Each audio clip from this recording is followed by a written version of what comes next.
അഗ്നിജ്വാല A deep love story ഭാഗം 151. ചിത്തു വൈകുന്നേരത്തേക്ക് കഴിക്കാനുണ്ടാക്കുന്ന items നോക്കി നിൽക്കുകയാണ്. ജ്വാല പൊന്നു ആരും അവളെ ശ്രദ്ധിക്കുന്നില്ല എന്ന് ഉറപ്പുവരുത്തി പതിയെ വെളിച്ചെണ്ണയുടെ ബോട്ടിൽ തിരികെ എടുത്തു വെച്ചു. നിങ്ങളിത് എവിടെയായിരുന്നു? നോക്ക്, അമ്മെന്തോ പുതിയ ഐറ്റം ഉണ്ടാക്കുക, ഇപ്പൊ യൂട്യൂബിൽ കണ്ടതാ. ജ്വാല ഇരുവരോടായിട്ട് പറഞ്ഞതും പൊന്നു വിളിച്ചു. ഞങ്ങളിവിടെ ഉണ്ടായിരുന്നു. അത് ടി വി കാണുമായിരുന്നു. പൊന്നു വായിൽ തോന്നിയ കള്ളം പറഞ്ഞു. മീനു അതേന്ന് തലയാട്ടി. പക്ഷെ ജ്വാലയ്ക്ക് രണ്ടിന്റെയും മുഖഭാവം കണ്ട് എന്തോ ഒരു സംശയം. പൊന്നു അവളെ നോക്കി പുരികമുയർത്തി. എന്താടി ഇങ്ങനെ നോക്കുന്നേ? ഏയ് എന്തോ രണ്ടിനും ഒരു കള്ളലക്ഷണം ഉള്ള പോലെ അല്ലേ അമ്മേ? അവള് ചിത്തുവിനോട് കൂടി ചോദിച്ചു. ചിത്തു ചിരിച്ചതേയുള്ളൂ. അങ്ങോട്ട് മാറി നിൽക്കുമുത്തേ, എണ്ണെങ്ങാനും തെറിച്ച കയ്യിലാവൂട്ടോ. ജ്വാല അടുപ്പിനടുത്തേക്ക് നീങ്ങി നിൽക്കുന്നത് കണ്ട് ചിത്തു പറഞ്ഞു. അവള് വേഗം അല്പം നീങ്ങി നിന്നു. അയ്യോ, എന്റെ ഫോൺ റൂമിലാ, ദേവേട്ടനെങ്ങാനും വിളിച്ചോ എന്തോ, ഞാനിപ്പോ വരാം അമ്മേ. അതും പറഞ്ഞ് ജ്വാല പുറത്തേക്ക് പോവാനൊരുങ്ങി. മീനുവിന്റെ പൊന്നുവിന്റെ കണ്ണു മിഴിഞ്ഞു. അവര് പരസ്പരം ദയനീയമായി നോക്കി. പെട്ടെന്ന് ഇരുവരും ജ്വാലയുടെ ഇരു കൈയിലുമായി പിടിച്ചു വെച്ചു. ചിത്തുവും ജ്വാലയും അവരെ സംശയത്തോടെ നോക്കി. എന്താ പൊന്നു, എന്തിനെന്നെ പിടിച്ച്? വിടു മീനു. ജ്വാല കൈകുടയാൻ ശ്രമിച്ചു. എടി അത് അഗ്നിയേട്ടൻ ഇപ്പോഴൊന്നും വിളിക്കില്ല.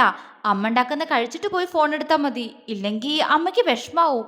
പൊന്നു പെട്ടെന്ന് പറഞ്ഞു. അതേ ഏട്ടത്തി, മീനും പറഞ്ഞു. ഏയ് എനിക്കെന്തിനു വിഷമം, മോള് പോയി ഫോൺ എടുത്തിട്ട് വാ. ചിത്തു ചിരിയോടെ അനുവാദം കൊടുത്തു. നന്നെ വിട്, ഞാൻ ഇപ്പൊ വരാ. ജ്വാല പൊന്നൂനോട് പറഞ്ഞതും പൊന്നൂന് സങ്കടം വന്നു പോയി. ജ്വാല ഇപ്പൊ പോയാ എണ്ണയിൽ വഴുതി വീഴാൻ പോകുന്നത് ഇവളാവും. അത് പാടില്ല. ആലോചനയോടെ അവൾ ജ്വാലയെ നോക്കി. എന്നാ ശരി, നീ പൊക്കോ, അല്ലെങ്കിൽ ഇവിടെ വന്നതിന് ശേഷം നിനക്കെന്നെ തീരെ അനുസരണയില്ല.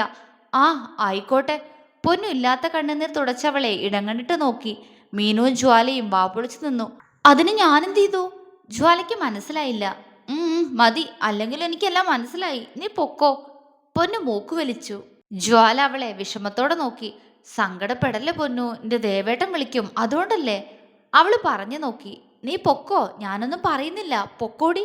അവൾ ജ്വാലയിൽ നിന്നും അകന്നു നിന്ന് ചൂണ്ടുവിരൽ കൊണ്ട് കണ്ണിലൊന്ന് കുത്തി. അമ്മച്ചി, എന്റെ കണ്ണ്. പതിയെ അവള് പറഞ്ഞു. കണ്ണിൽ നിന്നും കുടുകൂടെ കണ്ണുനീർ പുറത്തേക്ക് ചാടി. യോ, ഇതിനെ കരയണ? എന്നാ ഞാൻ എവിടെയും പോണില്ല, കരയല്ലേ പൊന്നു. ജ്വാല പൊന്നുവിന്റെ കണ്ണ് തുടച്ചു കൊടുത്തു. നല്ല ജ്വാല, എന്നാ വാ നമുക്ക് അമ്മ ഉണ്ടാക്കുന്ന ടെസ്റ്റ് ചെയ്യാ. കണ്ണ് തുടച്ച് ചിരിയോടെ പറഞ്ഞുകൊണ്ട് അവൾ ജ്വാലയുടെ കയ്യും പിടിച്ച് ചിത്തുവിന്റെ അടുത്തേക്ക് പോയി. മീനുവിന് ചിരി വന്നു പോയി. എന്തൊരു അഭിനയ ഈ പെണ്ണ്, ഫുൾ ഉടായിപ്പാ. മീനു മനസ്സിൽ പറഞ്ഞു. അപ്പോഴും പൊന്നു എന്തിനാണ് കരഞ്ഞെന്ന് മനസ്സിലാവാതെ അവളെ മിഴിച്ചു നോക്കുന്നുണ്ടായിരുന്നു ചിത്തുവും ജ്വാലയും. അമ്മേ! സൗബി ഉറക്കെ നിലവിളിച്ചു. ഒപ്പം സ്റ്റെപ്പിൽ നിന്ന് എന്തോ ഒന്ന് ഉരുണ്ടു വരുന്ന ശബ്ദവും കിച്ചണിലുള്ള ചിത്തുവും ജ്വാലയും പൊന്നും മീനും ഒരുപോലെ കേട്ടു. എല്ലാവരും ഒരു നിമിഷം ഞെട്ടിപ്പോയി. അടുത്ത നിമിഷം പൊന്നു മീനുവിന്റെ കൈപിടിച്ച് പുറത്തേക്കോടി. മുന്നിലെ കാഴ്ച കണ്ട് ഒരു നിമിഷം ഒന്ന് ഞെട്ടിയെങ്കിലും മീനു പൊന്നുവിന്റെ മുഖത്തേക്ക് നോക്കിയതും പൊന്നുവിന് ചിരി വന്നു. ഇരുവരും ഉറക്കെ പൊട്ടിച്ചിരിച്ചു. വരൂ, നമുക്ക് എന്താ അവിടെ സംഭവിച്ചെന്ന് നോക്കാം. കുറച്ച് നിമിഷങ്ങൾക്ക് മുൻപ്. എടി, അവള് വീണില്ലേ ഇതുവരെ? ശബ്ദമൊന്നും കേട്ടില്ലല്ലോ. പൊന്നു മീനുന്റെ ചെവിയിൽ പതിയെ ചോദിച്ചു. അതാ ഞാനും ആലോചിക്കുന്നേ. മീനു താടിക്ക് കൈ കൊടുത്തു. ആലോചിച്ച് നിൽക്കാതെ ഇങ്ങോട്ട് വാ, നമുക്ക് നോക്കാം. അവളുടെ ചെവിയിൽ സ്വകാര്യം പോലെ പറഞ്ഞ് പൊന്നു മീനുവിന്റെ കയ്യിൽ പിടിച്ചു. പതിയെ ചിത്തൂനെ ജ്വാലയും ഒന്ന് പാളി നോക്കി. രണ്ടും കൂടി നല്ല സംസാരത്തിലാണ്. പൊന്നു മീനു ശബ്ദമൊന്നും ഉണ്ടാക്കാതെ പതിയെ നടന്ന് കിച്ചൺ ഡോറിന്റെ അവിടെ നിന്ന് മുകളിലേക്ക് നോക്കി. നാശം, ഇനി ഇറങ്ങി വന്നിട്ടില്ല എന്ന് തോന്നുന്നു. അവളുടെ അമ്മായി കെട്ടിച്ചിട്ടേക്കുന്ന ആ റൂമിന്റെ അകത്താണോ? പൊന്നു പല്ല് കടിച്ചു. അതെ എടി, എനിക്കൊരു സംശയം. അവളുടെ അമ്മായി എന്ന് പറയുന്നത് നിന്റെ അമ്മയല്ലേടി? മീനു ചോദിച്ചു. അയിന്? പൊന്നൂന് പുച്ഛം. മീനു പെട്ടെന്ന് ഒന്നുമില്ലാന്ന് ചുമല് കൂച്ചി. കൂടുതൽ ചോദ്യമൊന്നും വേണ്ട, നീ അവള് വരുന്നുണ്ടോന്ന് നോക്ക്. അതും പറഞ്ഞ് പൊന്നു അകത്തേക്ക് തന്നെ വലിയാനൊരുങ്ങി. ആ സമയം തന്നെ സൗബി അപ്പുവിന്റെ റൂമിൽ നിന്ന് പുറത്തേക്ക് ഇറങ്ങി. ഡി പൂവല്ലേ, ദേ അവള് വരുന്നു. മീനു പൊന്നുവിന്റെ കയ്യിൽ പിടിച്ചു വലിച്ചു. പൊന്നു ആകാംക്ഷയോട് അങ്ങോട്ടേക്ക് നോക്കി. പാട്ടും പാടി താഴേക്ക് ഇറങ്ങി വരികയാണ് സൗബി. നീയൻ സുന്ദരൻ, എന്റെ മാത്രം സുന്ദരൻ, ഏതു പെണ്ണും വീണു പോകും നല്ല പാട്ടിൻ വല്ലഭൻ. സൗബി പാടുന്നത് കേട്ട് മീനുവിന് ചിരി വന്നു. അവള് പാടുന്നു. മീനു പറഞ്ഞു. പാടട്ടെ, അവളുടെ ഒരു സുന്ദരൻ, ഏതു പെണ്ണും വീണു പോവുന്ന്. വീഴ്ത്തി തരാടി ചൗബിപ്പട്ടി നിന്നെ ഞാൻ. പൊന്നുവിന്റെ കൈ ദേഷ്യത്താൽ ചുരുങ്ങി. എടി, അവളിപ്പോ വീഴും, അമ്മായി അറിയും, വാ നമുക്ക് എസ്കേപ്പാം. മീനു പൊന്നുവിന്റെ കൈയും പിടിച്ച് പെട്ടെന്ന് കിച്ചണിലേക്ക് തന്നെ പോയി. ഛേ, അവള് വീഴുന്ന കൂടി കണ്ടിട്ട് വന്നാ മതിയായിരുന്നു. പൊന്നുവിൽ നിരാശ. ദേ മിണ്ടാതെ നിന്നോ പൊന്നു, അത്രയൊക്കെ കണ്ടാ മതി. ഇനി നമുക്ക് ആ നിലവിളി ശബ്ദത്തിനായി കാതോർക്കാം. മീനു വിളിയോടെ പറഞ്ഞു. ഉം. പൊന്നു മൂളിക്കൊണ്ട് ചെവി കൂർപ്പിച്ചു. മീനു സൗബിയുടെ നിലവിളി കേൾക്കാനുള്ള കാത്തിരിപ്പിലാണ്. ഇതേ സമയം സൗബി പാട്ടുപാടിക്കൊണ്ട് തന്നെ സ്റ്റെപ്പിന്റെ അടുത്തെത്തി. നീയൻ സുന്ദരൻ, എന്റെ മാത്രം സുന്ദരൻ, ഏതു പെണ്ണും വീണു പോകുന്ന അമ്മേ. അത്രയും പാടിയപ്പോഴേക്കും പൊന്നൊഴിച്ച എണ്ണയിൽ കാല് തന്നെ ദേ പോകുന്ന സൗബി താഴേക്ക്. അവൾ ഉറക്കെ നിലവിളിച്ചു. വഴുക്കലിന്റെ സ്പീഡിൽ അവൾ ബാക്കും കുത്തി സ്റ്റെപ്പിൽ വീണു. ബാക്കിൽ പിടിച്ച് ബാലൻസ് ചെയ്യാൻ ശ്രമിച്ചിട്ടും ചന്തിക്ക് റെസ്റ്റ് ഇല്ലാതെ ദേ പോണൊരു പോക്ക്. സ്റ്റെപ്പിൽ നിന്നും എന്തോ ഉരുണ്ടു വരുന്ന ശബ്ദം കിച്ചണിലുള്ള ചിത്തുവും ജ്വാലയും പൊന്നും മീനുവും കേട്ടു. എല്ലാവരും ഒരു നിമിഷം ഞെട്ടിപ്പോയി. പൊന്നു മീനു അവളുടെ അലർച്ച കേട്ട് കണ്ണുകൾ ഇറുക്കി അടച്ചു. അടുത്ത നിമിഷം കണ്ണു തുറന്ന് പൊന്നു മീനുവിന്റെ കൈ പിടിച്ച് പുറത്തേക്കോടി. മുന്നിലെ കാഴ്ച കണ്ട് ഒരു നിമിഷം ഒന്ന് ഞെട്ടിയെങ്കിലും മീനു പൊന്നുവിന്റെ മുഖത്തേക്ക് നോക്കിയതും പൊന്നുവിന് ചിരി വന്നു പോയി. ഇരുവരും ഉറക്കെ പൊട്ടിച്ചിരിച്ചു.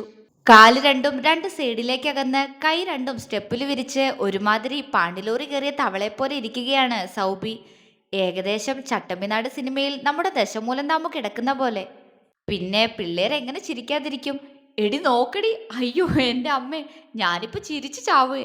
പൊന്നു വയറും പൊത്തിപ്പിടിച്ച് ചിരിച്ചു. മീനുവിന്റെ അവസ്ഥയും അത് തന്നെ. അമ്മേ.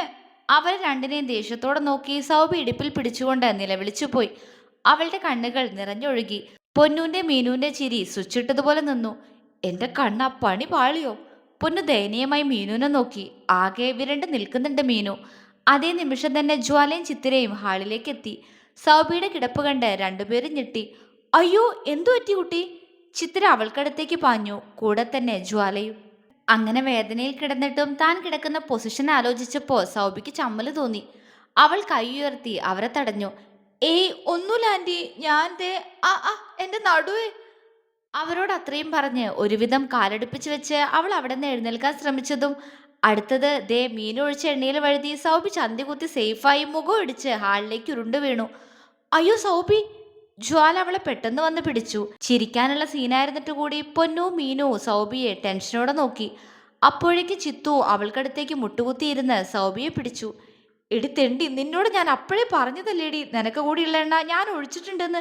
എന്നിട്ടിപ്പോ എന്തായി? എന്റെ കണ്ണ ഇത് കുഴപ്പായി. പൊന്നു നെഞ്ചിൽ കൈവച്ച് മീനുവിനെ ദഹിപ്പിച്ചു നോക്കി. മീനു ആണെങ്കിൽ നിന്ന് വിറയ്ക്കുന്നുണ്ട്. എന്താ കുട്ടി പറ്റിയേ? സ്റ്റെപ്പ് ഇറങ്ങുമ്പോൾ ശ്രദ്ധിക്കണ്ടേ? ചിത്തു ശാസനയോടെ സൗബിയോട് ചോദിച്ചുകൊണ്ട് അവളുടെ കൈ പിടിച്ചു. ആ ആ ആ വിട് വിട് എന്റെ കൈ. എന്റെ അമ്മേ. കയ്യിൽ പിടിച്ചപ്പോൾ ഉണ്ടായ ജീവൻ പോകുന്ന വേദനയിൽ സൗബി അലറിക്കരഞ്ഞു. ചിത്തുവും ജ്വാലയും ഞെട്ടി. സൗബിയുടെ കണ്ണുകൾ നിറഞ്ഞൊഴുകി. യോ, എന്തു പറ്റി? ആകുലതയോടെ ജ്വാല ചോദിച്ചു. എന്റെ കൈ. അവൾ ഉറക്കെ കരഞ്ഞു. വീണ വീഴ്ചയിൽ കൊച്ചിന്റെ കൈക്ക് നല്ല പണി കിട്ടിയിട്ടുണ്ട്. പിന്നെ മുഖത്തും വീക്കം വന്നിട്ടുണ്ട്. അമ്മേ, എനിക്ക് പേടിയാവുന്നു. സൗബിയുടെ കൈക്ക് എന്തോ പറ്റി. ജ്വാല പറഞ്ഞു. മോള് പിടിക്ക്. അതും പറഞ്ഞ് ചിത്തു മീനുവിനെയും പൊന്നൂനെയും നോക്കി. മക്കളെ വന്നേ, ഈ കുട്ടിയെ പിടിച്ചേ. ടെൻഷനോടെ ചിത്തു പറഞ്ഞു. പൊന്നു മീനു പെട്ടെന്ന് അവർക്കടുത്തേക്ക് വന്ന് സൗബിയെ പതിയെ നിലത്തൂന്ന് പൊക്കാൻ ശ്രമിച്ചു. പൊന്നു അവളുടെ പുറകിലാണ് പോയി നിന്നത്. അതുകൊണ്ട് തന്നെ സൗബിയെ പിടിച്ചു പൊക്കിയപ്പോ അവൾ വീണെടുത്തുള്ള എണ്ണ കാലിലായി പൊന്നൂന് കാല് സ്ലിപ്പാവുന്നുണ്ടായിരുന്നു. എന്റെ കണ്ണ, ഈ പണ്ടാരത്തിന് പൊങ്ങൊന്നുമില്ലല്ലോ. എണീക്ക് നാശമേ, ഇല്ലേ ഞാൻ കൂടി വീഴും. പൊന്നു പിറുപിറുത്തുകൊണ്ട് അവളെ പിടിച്ചു പൊക്കാൻ ശ്രമിച്ചു. അയ്യോ എന്റെ ഇടുപ്പ്, എന്റെ കൈ, അമ്മ. സൗബിയുടെ വേദന കൊണ്ടുള്ള അലർച്ച കേട്ട് പൊന്നൂനും മീനുവിനും കുറ്റബോധം തോന്നി. ഇത്രയൊക്കെ സംഭവിക്കുമെന്ന് അവരും കരുതിയിരുന്നില്ല. 4 പേരും കൂടി ഒരുവിധ സൗബിയെ പിടിച്ച് അവളുടെ റൂമിൽ കൊണ്ടുവന്നിരുത്തി. മീനു ആരും ശ്രദ്ധിക്കുന്നില്ല എന്ന് ഉറപ്പുവരുത്തി പതിയെ സൗബിയുടെ റൂമിന്റെ ഡോറ് പുറത്തേക്ക് അടച്ച് ഹാളിലേക്ക് വന്നു. എല്ലാവരും അറിയുന്നതിന് മുന്നേ ഇവിടെ വൃത്തിയാക്കണം. മനസ്സിൽ പറഞ്ഞുകൊണ്ട് അവൾ പെട്ടെന്ന് കിച്ചണിലേക്ക് ഓടി. അമ്മേ. അപ്പോഴും സൗബിയുടെ നിലവിളി കൗസ്തുഭത്തിൽ ഉയരുന്നുണ്ടായിരുന്നു. സൗബിയെ തന്നെ ദയനീയമായി നോക്കി നിൽക്കെ പൊന്നൂന്റെ ചെവിയിൽ ഒരേ ഡയലോഗ് പലതവണ കേട്ടു. 2 ഓലക്കീറോ വെള്ളത്തുണി എടുത്തോളൂ എന്നെ മൂടാൻ. ഈശ്വര, ഇവളെ മൂടാനാണോ അതോ എല്ലാവരും അറിയുമ്പോ എന്നെ മൂടാനാണോ ഇതൊക്കെ? പൊന്നു മനസ്സിൽ സകല ദൈവങ്ങളെയും വിളിച്ച് സൗബിക്കൊന്നും പറ്റല്ലേ എന്ന് മനമുരുകി പ്രാർത്ഥിച്ചു. മീനു ഹാളും സ്റ്റെപ്പും എല്ലാം വൃത്തിയാക്കി സൗബിയുടെ റൂമിന്റെ ഡോറ് തുറന്ന് പതിയെ അകത്തേക്ക് കയറി. അപ്പോഴും പൊന്നു ചുമരിൽ ചാരി അതേ നിൽപ്പ് നിൽക്കുകയാണ്.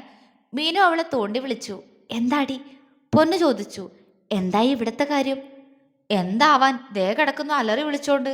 അല്ല, നീ ഇതിനിടയ്ക്ക് എവിടെ പോയി? പൊന്നു സംശയത്തോടെ ചോദിച്ചു.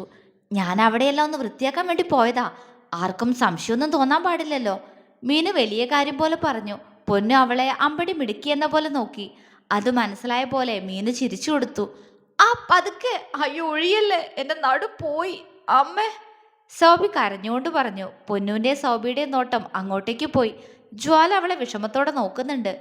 നീ എങ്ങനെ സൗബി സ്റ്റെപ്പിന്ന് വീണേ? നോക്കി നടന്നുകൂടായിരുന്നോ നിനക്ക്? ജ്വാല സൗബിയോട് അല്പം ഗൗരവത്തിൽ ചോദിച്ചു. സൗബി ആ വേദനയിലും അവളെ കലിയോടെ നോക്കി. അതിനാര് തനിയെ വീണൂന്നാ? എന്നാരോ മനഃപൂർവ്വം വീഴ്ത്തിയതാ. തല മാത്രം ഉയർത്തി പൊന്നൂനെ മീനുവിനെ കൂർപ്പിച്ചു നോക്കി സൗബി പറഞ്ഞു. പൊന്നു ഞെട്ടലോടെ അവളുടെ മുഖത്തേക്ക് നോക്കി. പെട്ടു. മീനു പതിയെ പറഞ്ഞു. മിണ്ടാതിരിയടി. പൊന്നു മീനുവിന്റെ കാലിൽ ഒരു ചവിട്ടു കൊടുത്തു. ആ! മീനു അലറി. എന്താ അവിടെ? ചിത്തു ചോദിച്ചു. മീനു അവരെ നോക്കി. ഏയ്, അത് സൗപർണിക കരയുന്ന കണ്ടപ്പോ ഒരു കമ്പനിക്ക് ഞാൻ കൂടെ കരഞ്ഞതാ അമ്മായി. പൊന്നുവിനെ പല്ലുകടിച്ച് നോക്കി മീനു ചിത്തുവിനോട് പറഞ്ഞു. ചിത്തു മറുപടി പറയാതെ സൗബിയെ നോക്കി. വീഴ്ത്തേ? ആര്? അവര് സൗബിയെ നോക്കിക്കൊണ്ട് ചോദിച്ചു. അതൊന്നും എനിക്കറിയില്ല. അത് പറയേണ്ടത് ഇവിടെയുള്ളവർ തന്നെയല്ലേ. എന്തായാലും ഞാൻ തനിയെ വീണതല്ല, അത് മാത്രം എനിക്കറിയാം. അതും പറഞ്ഞ് സൗബി കൈ ഉയർത്താൻ ശ്രമിച്ചു. അമ്മേ! ഉയർത്തിയ കൈ ബെഡിലേക്ക് തന്നെ ഇട്ട് അവള് വേദനയോടെ നിലവിളിച്ചു. എന്നെ ഒന്ന് ഹോസ്പിറ്റലിൽ കൊണ്ടുപോവോ? എനിക്ക് കൈ അനക്കാൻ വയ്യ, മൊത്തം വേദനയാ. അവള് കണ്ണു നിറച്ചുകൊണ്ട് പറഞ്ഞു. ആ, ഹോസ്പിറ്റലിൽ പോവാ. ഞാൻ ശങ്കരേട്ടനോടൊന്ന് പറയട്ടെ, എന്നിട്ട് പോവാ. ചിത്തു പറഞ്ഞതും സൗബി തലയാട്ടി. അല്ല, എന്നാലും നീ ആര് നിന്നെ തള്ളിയിട്ടു എന്നാ പറയുന്ന സൗബി? ഞങ്ങളെല്ലാരും അടുക്കളയിലായിരുന്നില്ലേ? മാത്രല്ല, നീ സ്റ്റെപ്പിൽ നിന്ന് വഴുതി വീഴുന്നത് ഞാനും അമ്മയും ഞങ്ങൾ എല്ലാരും കണ്ടതുമാണല്ലോ. ജ്വാല ചോദിച്ചു. അതെ, കുട്ടി നോക്കി നടക്കാത്തോണ്ട് വീണിട്ട് വെറുതെ ഇവിടെയുള്ളവരെ പറയരുത്. ചിത്തിരയും ഇഷ്ടക്കേടോടെ പറഞ്ഞു. ഞാൻ നോക്കി തന്നെ നടന്നേ. പിന്നെ എന്നാരും തള്ളിയിട്ടു എന്ന് ഞാൻ പറഞ്ഞിട്ടില്ല. പക്ഷെ ഞാനിങ്ങനെ വീഴാൻ കാരണം ഇവിടെയുള്ളവർ തന്നെയാ. എണ്ണയിൽ ചവിട്ടിയിട്ടാ ഞാൻ വീണേ. സൗബി വേദനക്കിടയിലും പല്ല് കടിച്ചുകൊണ്ട് പറഞ്ഞു. എണ്ണയിൽ ചവിട്ടിയിട്ടോ? അതിന് അവിടെ എങ്ങനെ എണ്ണ വരാനാ? ചിത്തിര സൗബിയെ രൂക്ഷമായി നോക്കി. അതാ അമ്മേ, അതിന് ഈ വീട്ടിലെവിടെ ഇതിനു മാത്രം എണ്ണയിരിക്കുന്നു? അത് സ്റ്റെപ്പില്. പൊന്നു പെട്ടെന്ന് ഇടയ്ക്ക് കയറി. ജ്വാല സംശയത്തോടെ അവളെ നോക്കി. അത് കണ്ട് പൊന്നു പതറി. അതെ അമ്മായി, ഇവിടെ എണ്ണ എങ്ങനെ വരാനാ? അത് മനഃപൂർവ്വം ഇവളെ വീഴ്ത്താൻ വേണ്ടി ആരെങ്കിലും ശ്രമിച്ചു എന്നൊക്കെ പറഞ്ഞാ വിശ്വസിക്കാൻ ഞങ്ങൾ എന്താ മണ്ടന്മാരോ? ഉള്ളിലെ പേടി മറച്ചു വെച്ച് മീനു തർക്കിച്ചു. പക്ഷെ ജ്വാലയ്ക്ക് രണ്ടുപേരുടെ സംസാരം കേട്ട് എന്തൊക്കെയോ സംശയം തോന്നാൻ തുടങ്ങിയിരുന്നു. സൗബി മീനുവിനെ നോക്കി പല്ലിരുമ്മി. നിന്റെയൊക്കെ പണി തന്നെ ആവൂ ഇതൊക്കെ. അതല്ലേ ഞാൻ വീണ കണ്ടപ്പോ നീയും പൊന്നും ചിരിച്ചേ? സൗബി മുരണ്ടു. ഏയ് ദേ, ഇല്ലാത്ത പറഞ്ഞാലുണ്ടല്ലോ. ഞങ്ങൾക്ക് എന്ത് കിട്ടാനാ നിന്നെ വീഴ്ത്തിയിട്ട്? പിന്നെ ഞങ്ങള് ചിരിച്ചത് അതുള്ളതാ. അതല്ലെങ്കിലും ഈ തവള കിടക്കുന്ന പോലെ കിടന്നാ ആരും ചിരിക്കാതിരിക്കുക. അതുകൊണ്ടല്ലേ. മീനു അതും പറഞ്ഞ് വാപൊത്തി ചിരിച്ചു. അവളുടെ പറച്ചിൽ കേട്ട് പൊന്നൂനും ചിത്തൂനും ജ്വാലയ്ക്കും ചിരി വന്നു പോയി. സൗബി മീനുവിൽ നിന്ന് മുഖം വെട്ടിച്ച് ചിത്തൂനെ നോക്കി. ആന്റി, ആന്റിയെങ്കിലും എന്നെ വിശ്വസിക്കണം. ഞാൻ പറഞ്ഞതെല്ലാം സത്യ. സംശയം ഉണ്ടെങ്കിൽ ദേ എന്റെ വസ്ത്രത്തിലേക്ക് നോക്ക്. ഇതിൽ മൊത്തം വെളിച്ചെണ്ണയാ. എന്നെ വീഴ്ത്താൻ വേണ്ടി മനഃപൂർവ്വം സ്റ്റെപ്പിൽ വെളിച്ചെണ്ണ ഒഴിച്ചാന്ന് ഇത് കണ്ടാൽ മനസ്സിലാവില്ലേ? സൗബി ദയനീയമായി ചിത്തൂനോട് പറഞ്ഞു. ചിത്തൂൻ ജ്വാലയും സംശയത്തോടെ സൗബിയുടെ വസ്ത്രത്തിലേക്ക് നോക്കി. ശരിയാ, അവളുടെ പുറംഭാഗത്ത് മുഴുവൻ എണ്ണയാണ്. ഇതെങ്ങനെ നിന്റെ ദേഹത്ത് ഇത്ര എണ്ണ വന്നു? ജ്വാല ചോദിച്ചു. അതല്ലേ ഞാൻ പറഞ്ഞേ, എന്നെ എണ്ണ ഒഴിച്ച് വീഴ്ത്താൻ വേണ്ടി ചെയ്തതാന്ന്. നീയും ആന്റി അല്ലെങ്കിൽ പിന്നെയുള്ളത് മീനും പൊന്നും അല്ലേ? ഇവരുടെ പണി തന്നെയാവും. സൗബി ഉറപ്പിച്ചു പറഞ്ഞു. ജ്വാലയും ചിത്തുവും പൊന്നൂനെ മീനുവിനെ തറപ്പിച്ചു നോക്കി. ഏയ്, ഞങ്ങളല്ല അമ്മായി. മീനു പെട്ടെന്ന് പറഞ്ഞു. അതെ അമ്മേ, ഞാനും അല്ല. ഇവള് കള്ളം പറയുന്നതാ. സ്വയം എണ്ണ എടുത്ത് ഒഴിച്ചിട്ട് വീണതായിരിക്കും. എന്നാലല്ലേ ഇവിടെയുള്ളവരുടെ എല്ലാം സിമ്പതി ഇവൾക്ക് കിട്ടൂ.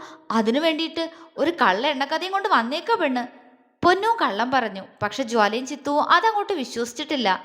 ജ്വാലയ്ക്ക് ഏകദേശം കാര്യങ്ങളെല്ലാം മനസ്സിലായിരുന്നു. രണ്ടും കൂടി അവിടെ ഇരുന്ന് പ്ലാൻ ഇട്ടത് ഇതായിരുന്നോ? മനസ്സിൽ പറഞ്ഞുകൊണ്ട് ജ്വാല രണ്ടിനെയും ദേഷ്യത്തോടെ നോക്കി. പൊന്നു പെട്ടെന്ന് അവളിന്ന് മുഖം തിരിച്ചു കളഞ്ഞു. ആന്റി, ഞാൻ പറഞ്ഞത് സത്യ. ആന്റിക്ക് വിശ്വാസമായിട്ടില്ലെങ്കിൽ പോയി സ്റ്റെപ്പിൽ നോക്ക്. ഇപ്പോഴും അവിടെ എണ്ണ ഉണ്ടാവും. സൗബി സത്യം തെളിയിച്ചേ അടങ്ങൂ. എന്നാ പോയി നോക്കമ്മേ. എന്തായാലും ഞാനും മീനും അല്ല. പൊന്നു നിഷ്കളങ്കമായി പറഞ്ഞു. ആരായാലും കണ്ണം വരട്ടെ, അവൻ കണ്ടുപിടിച്ചോളും സത്യം. ചിത്ത് പൊന്നൂനെ മീനുവിനെ നോക്കി ഗൗരവത്തോടെ പറഞ്ഞു. മീനും പൊന്നും പരസ്പരം ദയനീയമായി നോക്കി. ജ്വാല, സൗപർണികയ്ക്ക് ഈ ടോപ്പ് ഒന്ന് ചേഞ്ച് ചെയ്ത് കൊടുക്ക്. ഞാനപ്പോഴേക്കും പോയി ശങ്കരേട്ടനോട് കാർ എടുക്കാൻ പറയാ. ചിത്തു പറഞ്ഞുകൊണ്ട് പുറത്തേക്ക് പോയി. അവര് തിരികെ വന്നപ്പോഴേക്കും ജ്വാലയും പൊന്നും മീനു സൗബിയെ പതിയെ എഴുന്നേൽപ്പിച്ചിരുത്തി അവളുടെ ടോപ്പ് മാറ്റി വേറെ ടോപ്പ് ഇട്ടുകൊടുത്തിരുന്നു. അമ്മേ, ഞാനും കൂടി വരാ, ജ്വാല പറഞ്ഞു. വേണ്ട മോളെ, കണ്ണൻ അറിഞ്ഞാൽ ചിലപ്പോ വഴക്കും അറിയും. അല്ലെങ്കിലും അവൻ ഇതൊക്കെ അറിഞ്ഞാൽ ഇന്ന് എല്ലാത്തിനും കിട്ടും. മോളിവിടെ ഇരുന്നാ മതി. അതും പറഞ്ഞ് ചിത്തു പതിയെ സൗബിയെ എഴുന്നേൽപ്പിച്ചു. വിട്, എന്നെ കൊല്ലൂ നിങ്ങള്. അവര് ചേർത്ത് പിടിച്ചപ്പോ ശരീരം വേദനിച്ചതിൽ ചിത്തുവിനോട് അറിയാതെ സൗബി ദേഷ്യപ്പെട്ടു പോയി. ചിത്തു അവളെ തുറച്ചു നോക്കി. അത് കണ്ടപ്പോഴാണ് താനിപ്പോൾ എന്താണ് പറഞ്ഞതെന്ന ബോധം അവൾക്ക് വന്നത്. സൗബി ഞെട്ടി. ഞാൻ സോറി ആന്റി, അവൾ പെട്ടെന്ന് പറഞ്ഞു. ഞാൻ നിന്റെ അമ്മയല്ല, സൂക്ഷിച്ച് സംസാരിച്ചിട്ടില്ലെങ്കിൽ ഒരു ഹോസ്പിറ്റലിലും കൊണ്ടുപോയില്ല. വേദന അനുഭവിച്ചിവിടെ കിടക്കേണ്ടി വരും. ചിത്ര ശബ്ദമുയർത്തി. ഞാൻ അറിയാതെ അഗ്നേട്ടൻ വന്ന ഒന്ന് പറയണേ. എനിക്ക് ഉറപ്പാ പൊന്നും മീനാക്ഷിയും ചേർന്ന എണ്ണ അവിടെ ഒഴിച്ച്. കണ്ണ് നിറച്ചുകൊണ്ട് സൗബി പറഞ്ഞു. മിണ്ടാതെ നടക്കൂട്ടി ഇങ്ങോട്ട്. അവിടെ ഒരു എണ്ണയില്ല. കണ്ണ് കാണാതെ എതിലെങ്കിലും നടന്നിട്ട് തനിയെ ഡ്രസ്സിൽ പറ്റിയതാവും എണ്ണ. അതിന് മക്കളെ കുറ്റം പറയണ്ട. എണ്ണ പോലും. ചിത്തുവിന് ശരിക്കും ദേഷ്യം വന്നു പോയി. പൊന്നും മീനും വിജയച്ചിരിയോടെ പരസ്പരം കൈ കൊടുത്തു. എന്താ അമ്മേ, എണ്ണയില്ലേ അപ്പൊ അവിടെ? ജ്വാല ചോദിച്ചു. അപ്പോഴേക്കും അവർ ഹാളിൽ എത്തിയിരുന്നു.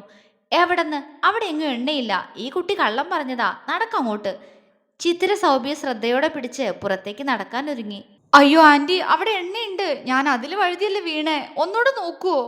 സൗബിക്ക് ശരിക്കും സങ്കടം വന്നുപോയി. താൻ കള്ളം പറഞ്ഞതുപോലെ ആയില്ലേ. എത്ര നോക്കിയിട്ടും കാര്യമില്ല. സംശയം ഉണ്ടെങ്കിൽ സൗബിനൊക്കെ കൂടി വാ, ഞാൻ കാണിച്ചു തരാം. ചിത്തു സൗബിയെ ചേർത്ത് പിടിച്ച് സ്റ്റെപ്പിന്റെ അടുത്തേക്ക് നടന്നു. നല്ല ക്ലീനായി കിടക്കുന്ന ടൈല് കണ്ട് സൗബിയുടെ കണ്ണു മിഴിഞ്ഞു. അയ്യോ ആന്റി, സത്യമായിട്ട് ഞാൻ എണ്ണയിലെ വീണ്. എൻ്റെ ഇടുപ്പൊക്കെ പോയി. അവള് കരഞ്ഞോണ്ട് പറഞ്ഞു. വാ, ഹോസ്പിറ്റലിൽ പോവാ.